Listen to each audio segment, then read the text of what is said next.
एक छोटे पुरसुकून शहर में आलिया नाम की एक खूबसूरत लड़की रहा करती थी। आलिया अपनी माँ की आंख का तारा थी। उसकी माँ आमना एक मेहनती स्कूल टीचर थी जो अपने तलबा से बहुत प्यार करती थी और अपने साथियों की भी इंतहा इज्जत करती थी। आमना की जिंदगी हमेशा अपनी बेटी के गिर्द घूमती थी। आलिया के वालिद उन दोनों को बहुत अरसा पहले छोड़कर जा चुके थे, जिसकी वजह से आमना ने अपनी बेटी को अकेले पाला और अपनी जिंदगी अपनी बेटी के लिए वक्फ कर दी। तमाम मुश्किलात के बावजूद आमना और आलिया ने खुशी से भरपूर जिंदगी गुजारी। उनके पास एक छोटा सा घर था जो मोहब्बत और सुकून से भरा हुआ था। आमना अपनी थकावट से बेनियाज होकर अपनी बेटी के लिए काम करती रहती थी ताकि आलिया को हर वो चीज़ दस्तयाब हो जिसकी वो ख्वाहिश करती है। जैसे जैसे आलिया बड़ी हुई उसको अपनी माँ की कुर्बानियों का एहसास हुआ और उसने इस बात का अज़्म किया कि वो ज़रूर अपनी माँ को राहत पहुँचाएगी।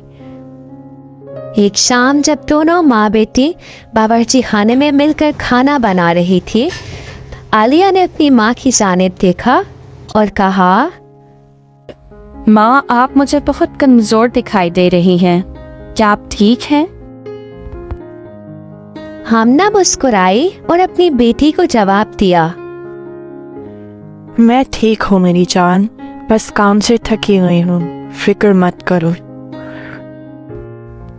लेकिन माँ, मुझे आपकी फिक्र है। आप मेरे लिए इतना कुछ करती हैं। मेरा आपके सिवा कोई नहीं। मैं चाहती हूँ आप अपनी भी फिक्र किया करें। आमना ने अपनी बेटी को गले लगाया। हालिया को अब अपनी माँ की बहुत फिक्र रहती थी। हालिया एक सहीन तालिबा थी और मुकामी कॉलेज में पढ़ती थी। शाम के वक्त वो पड़ोस के बच्चों को ट्यूशन दिया करती थी ताकि वो कुछ इजाफी पैसे कमा सके और अपनी माँ का माली बोझ कुछ कम कर सके। आलिया आपा, क्या आप ये सवाल हल करने में मेरी मदद कर सकती हैं? बिल्कुल अहमद, मैं बिल्कुल तुम्हारी मदद कर सकती हूँ। आओ हम ये मिलकर करते हैं।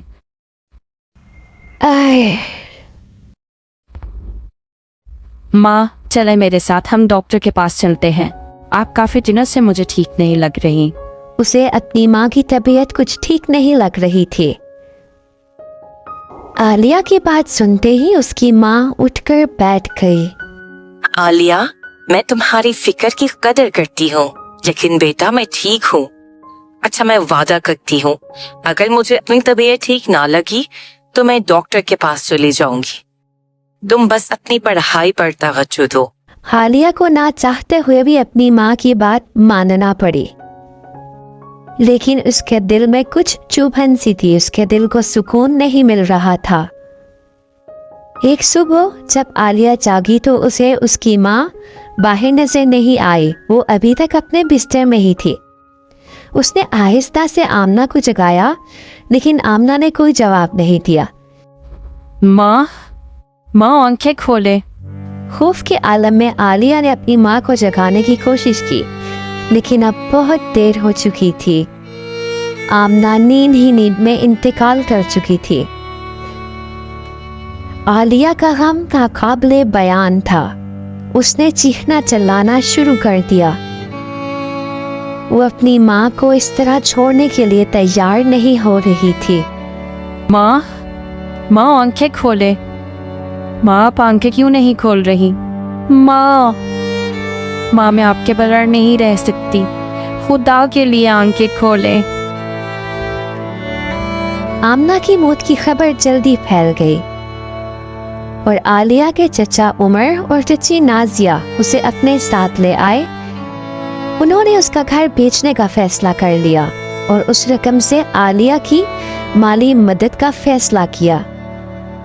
दिलशकिस्ता और अकेली आलिया अपने चचा के घर मुंतकिल हो गई, क्योंकि अब वो बिल्कुल अकेली हो गई थी।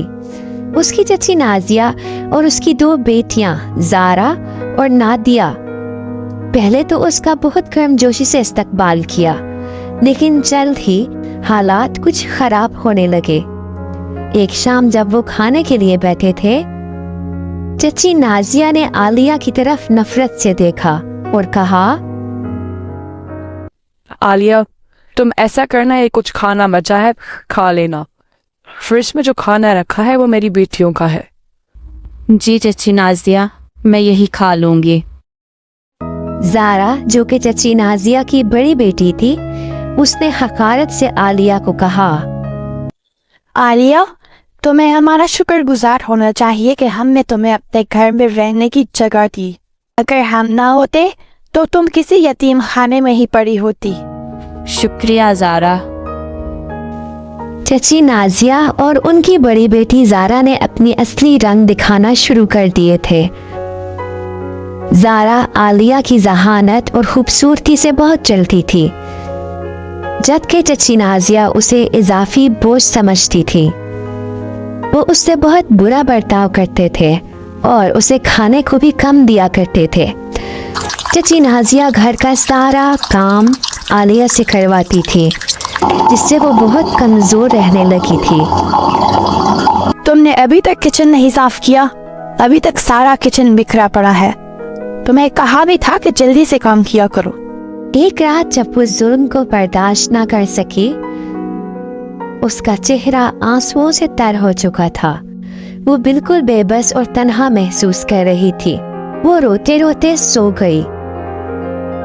सोते में उसने देखा कि उसका कमरा रोशनी से भर गया और उसने उस रोशनी में अपनी माँ का चेहरा देखा, जो खड़ी मुस्कुरा रही थी। आमना ने आलिया से कहा, आलिया मेरी जान, मायूस ना हो, अल्लाह बेहतरीन मंसूबा साज है। तुम मेहनत करना और कभी हार ना मानना। तुम्हारी खुशी के दिन जरूर आएंगे। गम को खुद पर हावी ना होने देना।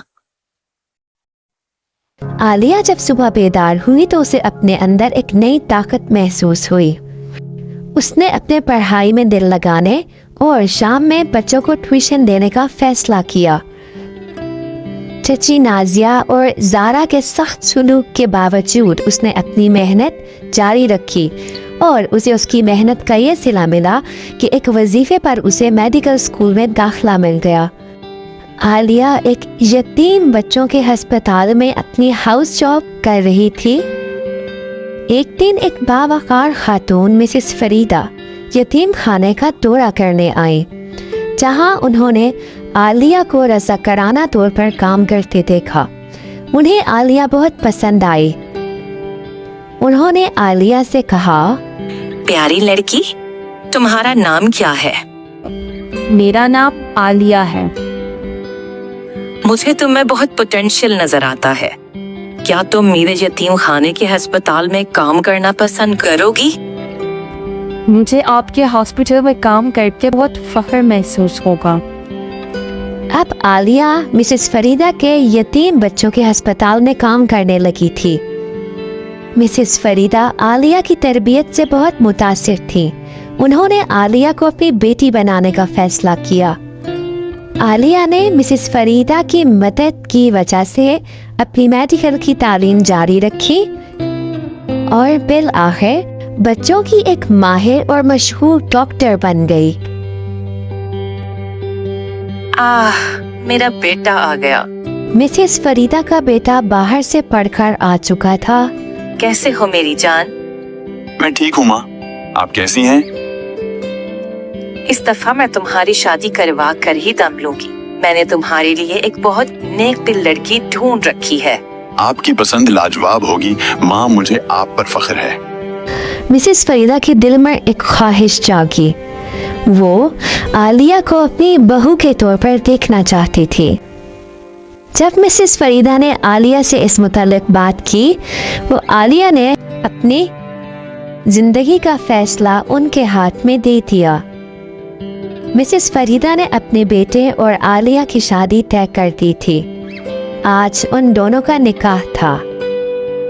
मौलवी साहब आलिया से पूछ रहे थे, आलिया बिन्ते असगर, क्या आपको शहरोज अली से निकाह कबूल है? आलिया की आंखों में खुशी की एक चमक थी। उसने खुशी से जवाब दिया। मुझे कोई एतराज़ नहीं और मैं इस रिश्ते को खुशी खुशी कबूल करती हूँ।